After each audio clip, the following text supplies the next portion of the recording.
Hello， 大家好，我是老高，咱們今天來講個國外的傑出事件——比利邁爾事件。前陣子我刷到了老高頻道的一期視頻，講的是 UFO 圈子裡堪稱頂級 IP 的比利邁爾事件。說實話，這個故事的配置實在太豪華了，530光年外的昴宿星人，跨越星際的飛碟，還有那位据說300多歲卻長得像金髮超模的外星美女萨姆亞泽，再加上900多張高清到讓人發毛的照片，随便拆一段都夠好莱坞拍一整季科幻剧。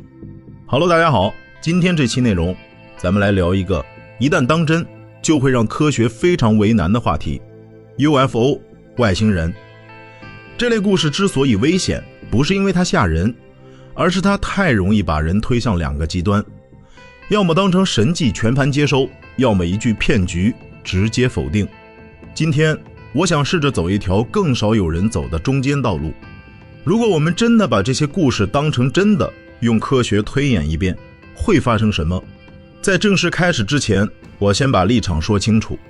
我也是老高的忠實觀眾，老高和小莫從來不是做嚴肅科普，他們講的是故事，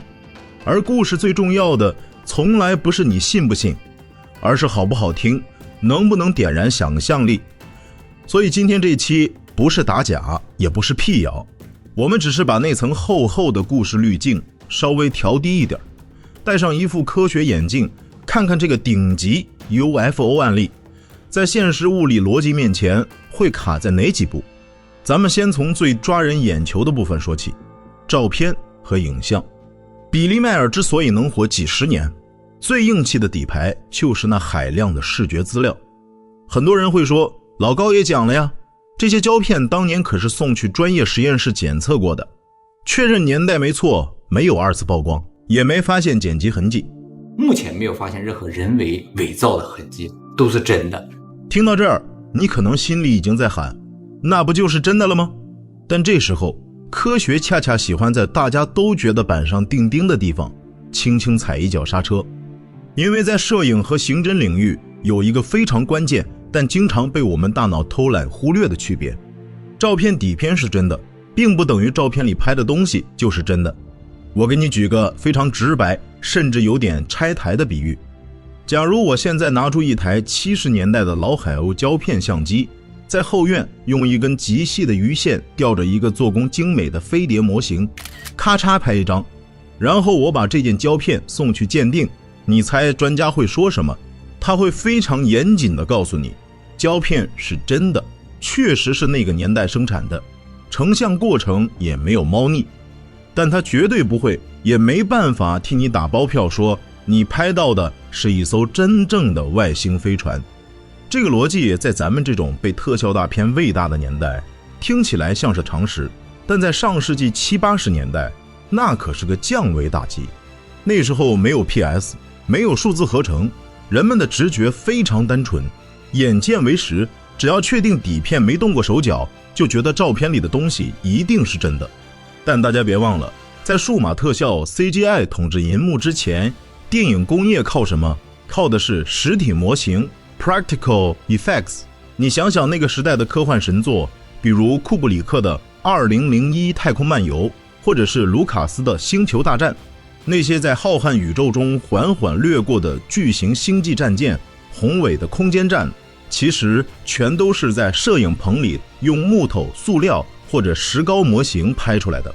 只要攝影師掌握好錯視拍攝，利用光影和焦距的微調，就能讓一個放在桌子上的小圓盤在鏡頭裡呈現出幾百米長的金屬質感。即便咱們現在回過頭去看那些老電影，那種實體模型帶來的沉重感和真實感，依然比很多五毛特效要震撼得多。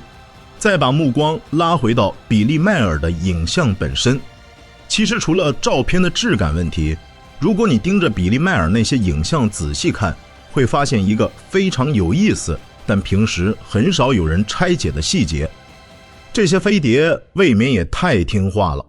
你看畫面裡的飛碟，大多是那種優雅的懸浮着，或者慢悠悠的平移，姿態穩如泰山，甚至給人一種他在配合攝影師構圖的感覺。這種從容不迫的勁兒，直覺上會讓你覺得，哇，外星科技就是高級，飛起來一點都不陡。但如果咱們從攝影物理的角度來看，這反而透着一股子不自然。為什麼這麼說呢？大家可以回想一下，咱們平時用手机拍一張突然飛過去的鳥，或者是路邊疾馳的跑車，畫面是不是經常會糊？這就是運動模糊。在70年代，那種感光度和快门速度下，一個不可預測高速飛行的物体幾乎100%會留下重影或者虛焦，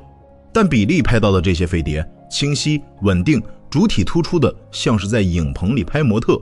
說白了，這種畫面表現更像是一個位置和姿態都被人精準控制住的物体，而不是一个瞬息万变完全不受控的未知飞行器。这就要引出科学界一个非常著名的原则了，叫奧卡姆剃刀。名字听着挺玄乎，其實道理很簡單。如果一個現象有2種解釋，咱們永遠優先選那個更簡單、成本更低、更符合常理的。既然用精細模型擺拍能達到同樣的效果，而且不需要顛覆物理常識，那麼在排除這個解釋之前，科學就不能直接跳到外星人降臨這麼宏大的結論上去。順着這個邏輯，咱們再往深了挖，就碰到了全篇最震撼也最讓物理學家想集體退休的部分——星際旅行。故事裡提到，這些昴宿星人住在離咱們大約500光年外的地方，但人家過來串個門只需要7個小時。這個數字一出來，聽眾肯定熱血沸騰，覺得外星科技簡直神了。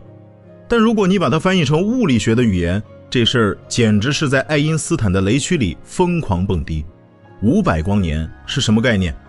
意味着光，這個宇宙裡的短跑冠軍，從那兒飛到地球都要整整500年。而根據咱們目前最靠譜、被驗證了無數次的相對論，任何有質量的物體，只要你想加速，速度越快，質量就越大，需要的能量就趨於無窮。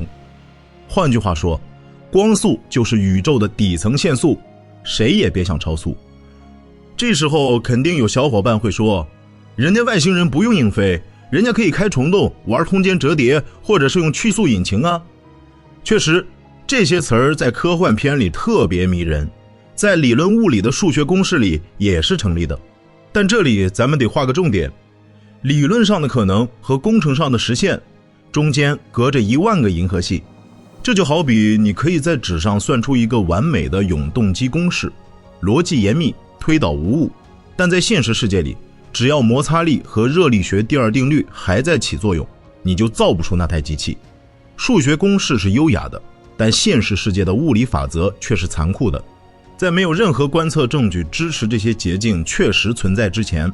這種7小時跨越500光年的說法，聽起來更像是一個為了原劇本而強行加入的遊戲掛。那麼，如果飛行方式存疑，比利邁爾拿出來的那些所謂的外星金屬又是怎麼回事呢？那東西可是實打實被科學家摸過的。咱們接着往下看。說實話，故事裡提到那種加速3個半小時，減速3個半小時，中間路程直接歸零的飛行方式，聽起來確實很過癮。但在物理學家眼裡，這更像是一套為了讓劇本自圓其說而設計的遊戲規則，而不是什麼嚴謹的航天方案。咱就說，這就像你在玩魔獸世界或者原神，點一下傳送門，瞬間就能從新手村閃現到最終大 boss 面前。這種跳過過程的設定在遊戲裡沒問題，但在現實世界，哪怕你只是出個差，也得老老實實買票排隊安檢，還得祈禱飛機別晚點。科學其實並不排斥大膽的幻想，它只是在幻想落地之前必須得冷臉問一句，證據在哪兒？原理圖能不能給我看一眼？聊完了飛行的騷操作，咱們得聊聊整個比利邁爾事件裡最硬核也最讓人直拍大腿遺憾的證據，那塊外星金屬。按照比利的描述，這可不是一般的破銅爛鐵，而是一種通過冷融合或者某種未知的微觀技術，在粒子層面把幾種元素直接捏在一起的神奇合金。據說裡面還含有地球上非常罕見的鋯元素，而且完全沒有高溫熔煉的痕跡。聽起來是不是特牛？如果這玩意兒是真的，它不僅能改寫材料科學史，人類的能源危機、星際航行可能一夜之間全解決了。但就在這個反轉點上，劇情突然變了。這塊號稱能改變世界的金屬，它自癒似的消失了。或者說它分解成了一堆毫無用處的粉末。在科学界有一条鐵律叫孤证不立，簡單翻譯一下就是，你说你見過龙不作數，你得把龙鳞拿回来，讓全世界不同的實驗室輪流切片，反复化驗，得出統一結論才行。而比利這塊金屬恰恰在最需要接受科學嚴刑拷打的關鍵時刻，咔嚓一下变成了粉末。咱們這裡並不是想惡意揣測誰在編故事，而是想強調科學流程那種不近人情的冷靜。一個会自毀的證據在科学体系裡約等于0，這就好比一個魔術師說他能變出金子，結果金子剛到觀眾手裡就變成了土。這時候無論他之前的鋪墊有多麼震撼，照片拍得有多清晰，他在科學家的記錄本上也只能被划歸到無法驗證的敘事那一欄裡。所有關於這塊金屬有多硬，耐高溫多少度的神話，最後都只能停留在聽說和據說的層面，永遠進不了正式的教科書。說到這兒，可能有人會覺得科學太死板了，一點浪漫都不講。但其實正是这種不見兔子不撒鷹的死板，才守住了我們現實世界的邏輯底線。說真的，這種關鍵時刻掉鏈子的證據，在科學史上其實一點都不稀奇。不管是當年轟動全球的冷核聚變烏龍，還是各種號稱打破能量守恆的水氢發動機，他們在面對科學的審視時，最後都會卡在同一個生死關口：能不能被重複，能不能被驗證。如果你說你的超能力或者外星科技只有在没外人或者特定磁场下才灵驗，那在科学的字典里，這就不叫發現，這叫都市傳說。聊到這兒，咱們其實已經能看到一條非常清晰的分界線了。精彩的故事和嚴謹的科學，它們並沒有高下之分，只是出發點完全不同。故事往往是結論先行的，就像比利·邁爾，他先拋給你一個迷人到無法拒絕的答案：外星人真的來過地球，還跟我談了心。然後他會用照片、錄音，甚至一些帶有神秘色彩的細節，把這個答案像拼圖一樣拼完整。這套敘事充滿了魅力和情感，讓人忍不住想往裡鑽。而科學恰恰是倒過來的，科學是從懷疑出發的，它會先提出一個可以被推翻的假設，然後通過無數次重複實驗、無數次交叉比對，一點點剔除掉錯誤的選項，最後才慢慢逼近那個真相。科學的結論從來不是永恆的真理，它更像是一個階段性的總結，隨時準備着被明天出現的新證據推翻打臉。不得不承認，比利·邁爾事件是一個極其成功的故事範本。它有充滿傳奇色彩的主角，有橫跨數十年的超長劇情，還有那些至今在網上瘋傳的高清大片。它完美地填補了人類對星際文明的心理空缺。這就是為什麼幾十年過去了，哪怕科技都發展到能拍黑洞了，大家還是願意把這個故事翻出來，在各種社交媒體上討論的熱火朝天。這個結語怎麼樣？但科學的態度始終是一副冷靜的面癱臉，他會告訴你，這個案子很有趣，細節很多，值得寫進《走進科學》或者拍成紀錄片。但在我們排除掉所有更簡單、更符合常理的解釋，比如模型拍攝、化學分解之前，我們絕對不能直接跳到外星人降臨這個終極結論上。說到這兒，我想真心實意地拋給大家一個問題：如果你是當事人，面對一個無法解釋的神奇現象，你更希望科學第一時間給你一個浪漫的肯定，還是希望它繼續保持那種有點討人嫌的懷疑和謹慎？換句話說，在真相與浪漫之間，你會選哪一個？歡迎在評論區聊聊你的看法。最後，我想說句心裡話，我們完全可以一邊享受故事帶來的震撼，一邊保持对科学的敬畏，這兩件事一點都不衝突。故事負責點燃咱們的想象力，讓我們在瑣碎的生活裡還能對宇宙保持那麼一點好奇，而科學負責校準現實，讓我們在狂奔的時候不至於迷失方向。不管你更偏向浪漫，還是更相信科学，希望这些故事能在你睡前讓你多想一會兒。畢竟宇宙這麼大，人類真正弄懂的東西還只是其中很小很小的一部分。好了，今天的故事就聊到這裡。外星人是不是真的不知道，但明天還要上班，這個倒是挺確定的。